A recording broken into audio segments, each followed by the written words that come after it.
Hi friends, మనకి వీడియోలో కనిపిస్తుంది అయితే శ్రీశైల పాదయాత్ర ఉగాది సందర్భంగా కన్నడ భక్తులు కావచ్చు, మరాఠీ భక్తులు కావచ్చు, తెలుగువారు కావచ్చు, వీళ్ళంతా పాదయాత్ర చేసేదాన్ని నేను వీడియో రూపంలో పాదయాత్ర చేస్తూ వీడియో రూపంలో చూపించే ప్రయత్నం అయితే చేస్తున్నాను.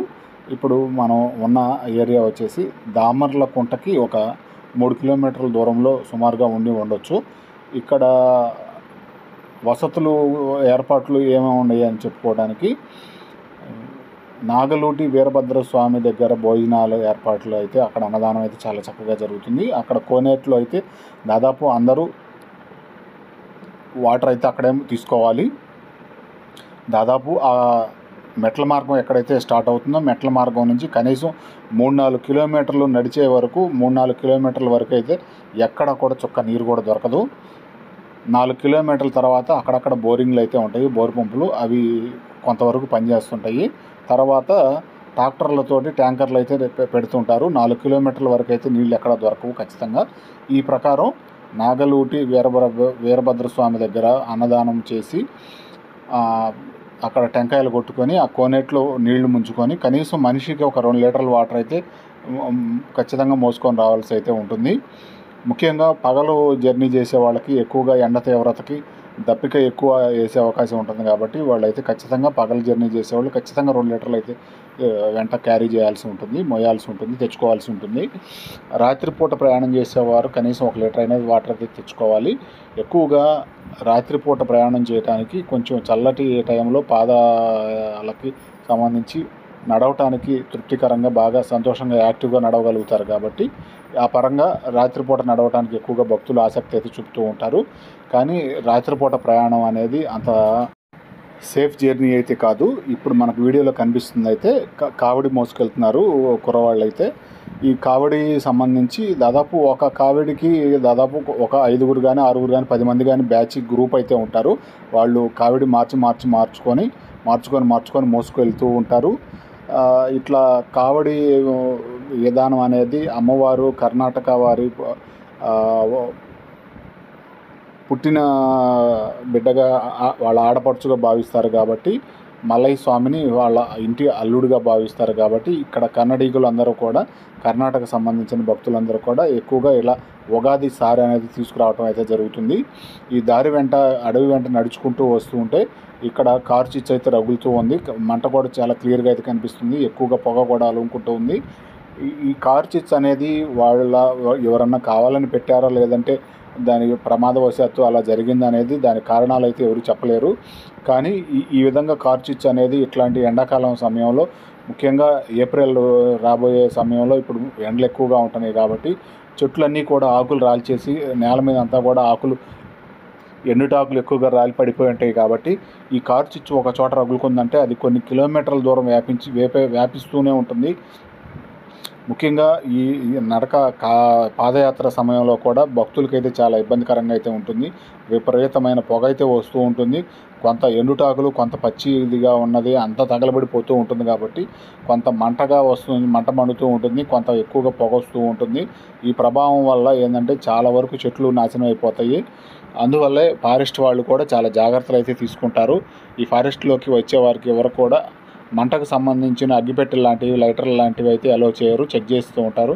కానీ శివరాత్రి సమయంలో అయితే ఇవన్నీ చెక్ చేశారు. కానీ ఈ ఉగాది సమయంలో అయితే ఎక్కడ కూడా ఒక చెక్ పాయింట్ కూడా లేదు. ఎక్కడ ఒక ఫారెస్ట్ అధికారి కూడా నాకైతే చూపించడానికి కూడా వీడియో పరంగా చూపించడానికి కూడా ఒక ఫారెస్ట్ అధికారి కూడా నాకు కనిపించలేదు.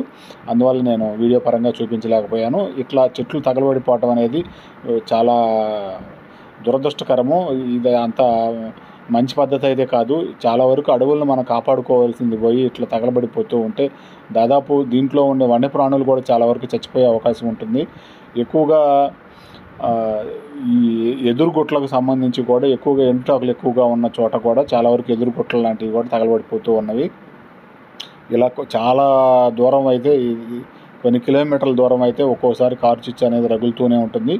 ముఖ్యంగా ఆ ఎండుటాకులు ఒకదానికొకటి రగులుకొని చాలా కిలోమీటర్ల దూరం అయితే రగులుకుంటూ వెళ్తూనే ఉంటుంది. ఇక్కడ ఇప్పుడు మనకు ముందు కనిపిస్తుంది అయితే ఒక వాగులాగా అయితే కనిపిస్తుంది. ఇక్కడ నీళ్లు కూడా అయితే చాలా ఉన్నవి. ఈ వాగుకి ఒకవైపు నీరు తక్కువగా ఉంది, రెండో వైపు నీరు ఎక్కువగా ఉంది. ఇక్కడ కాలినడక వంతెన నేల చప్టా లాంటిది అయితే ఇక్కడ తయారు చేసి ఇది ఉన్నది. ఇక్కడ నీళ్ళు అయితే కొంతవరకు ఫ్రెష్గానే ఉన్నవి.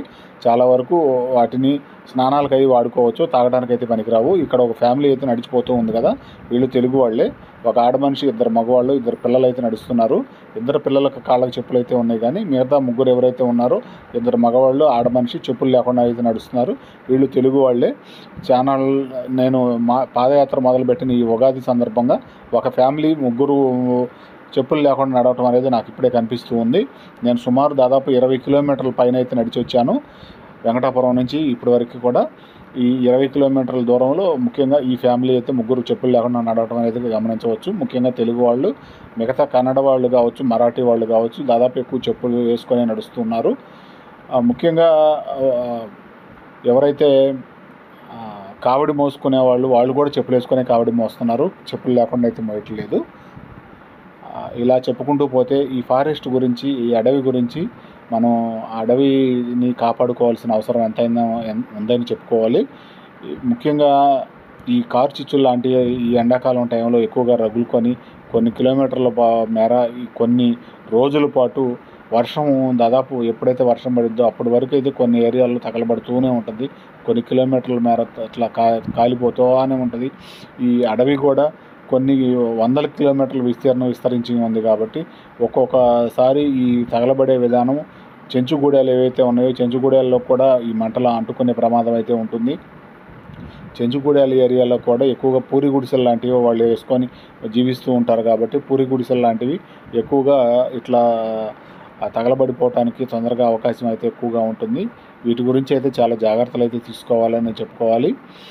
ముఖ్యంగా ఈ దారి వెంట భక్తులు చాలా వరకు కూడా తలకి టోపీలు అయితే పెట్టుకొని అయితే నడుస్తూ ఉన్నారు. ఎండ తీవ్రతను తట్టుకోగలిగే శక్తి, ముఖ్యంగా ఇలాంటి పాదయాత్రలు చేయాలంటే బాడీ ఫిట్నెస్ అయితే చాలా చక్కగా ఉన్నవాళ్ళు మాత్రమే ఇలాంటి పాదయాత్రలు అయితే చేయగలుగుతారు. ముఖ్యంగా 45 కిలోమీటర్ల దూరం ఈ పాదయాత్రకు సంబంధించి ఇదైతే కొనసాగుతూ ఉంటుంది.